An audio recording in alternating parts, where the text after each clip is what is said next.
শ্রীমদ্ ভগবদ্গীতা যথাযথ দ্বিতীয় অধ্যায় সাংখ্যযোগ শ্লোক নাম্বার ৪৫। ত্রয়ীগুর্ণ বিষয় বেদা নৈস্ত্র গুর্ণ ভবার্জুন নিরদ্বন্দ্ব নিত্যস্তত্তাস্ত নিয়োগক্ষেম আত্মবান।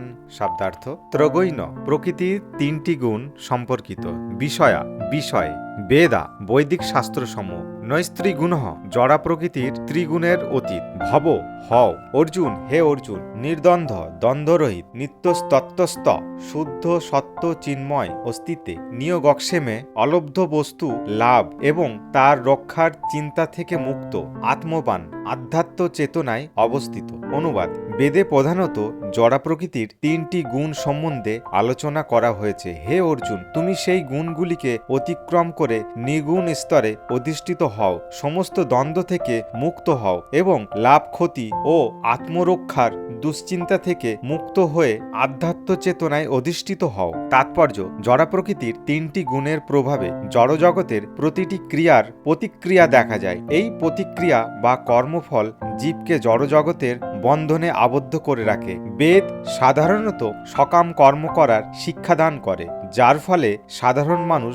জড় সুখ উপভোগ ও জড় ইন্দ্রিয়ের তৃপ্তি সাধনের স্তর থেকে ক্রমশ অধঃসজ স্তরে উত্তীর্ণ হতে পারে। ভগবান তার প্রিয় সখা ও প্রিয় শিষ্য অর্জুনকে উপদেশ দিয়েছেন বেদান্ত দর্শনের মর্ম উপলব্ধি করে পরাপ্রকৃতিতে অধিষ্ঠিত হতে। এই বেদান্ত দর্শনের প্রথম প্রশ্ন হচ্ছে ব্রহ্ম জিজ্ঞাসা, অর্থাৎ পরম ব্রহ্মের অনুসন্ধান করা। জড়জগতের প্রতিটি জীবই বেঁচে থাকার জন্য কঠোর সংগ্রাম করছে। এই সমস্ত মায়াবদ্ধ জীবকে উদ্ধার করার জন্য ভগবান সৃষ্টির আদিতে বৈদিক জ্ঞান দান করেন, যাতে তারা বুঝতে পারে কি রকম জীবন যাপন করলে তারা এই জড়বন্ধন থেকে মুক্ত হতে পারবে এবং তাদের প্রকৃত আলয় ভগবত ধামে ফিরে যেতে পারবে। বেদের কর্মকাণ্ড নামক অধ্যায়ে নির্দেশ দেওয়া হয়েছে কিভাবে যাগযজ্ঞ অনুষ্ঠান করার মাধ্যমে জাগতিক কামনা বাসনার তৃপ্তি সাধন করা যায়। এইভাবে ইন্দ্রতৃপ্তি জনিত নানা রকম সুখ ভোগ করার পর জীব যখন বুঝতে পারে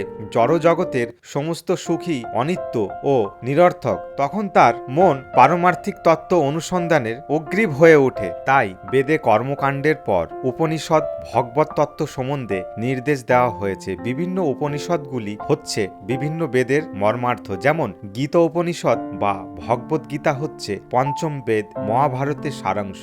এই উপনিষদগুলির মাধ্যমে মানুষের পারমার্থিক জীবন শুরু হয়। যতক্ষণ আমাদের জড়দেহ আছে ততক্ষণ প্রকৃতির বিভিন্ন গুণের প্রভাবে আমাদের কর্ম করতে হয় এবং তার ফল ভোগ করতে হয়। এটিই হচ্ছে কর্মবন্ধন। কিন্তু অপ্রাকৃত জগতে উত্তীর্ণ হতে হলে এই যে সুখ দুঃখ শীত উষ্ণের দ্বন্দ্বভাব, তাতে অবিচলিত থেকে তার প্রভাব মুক্ত হতে হয় এবং তখন আর লাভ ক্ষতির বিচার বুদ্ধি থাকে না। মন তখন আর অনুশোচনা ও অহংকার দ্বারা বিমোহিত হয় না। এইভাবে জড়বন্ধন থেকে মুক্ত হয়ে জীব যখন ভগবানের ইচ্ছার কাছে নিজেকে সম্পূর্ণভাবে সমর্পণ করে, তখনই সে পরাপ্রকৃতিতে অধিষ্ঠিত হয়ে তার সৎচিৎ ও আনন্দময় স্বরূপকে উপলব্ধি করতে পারে।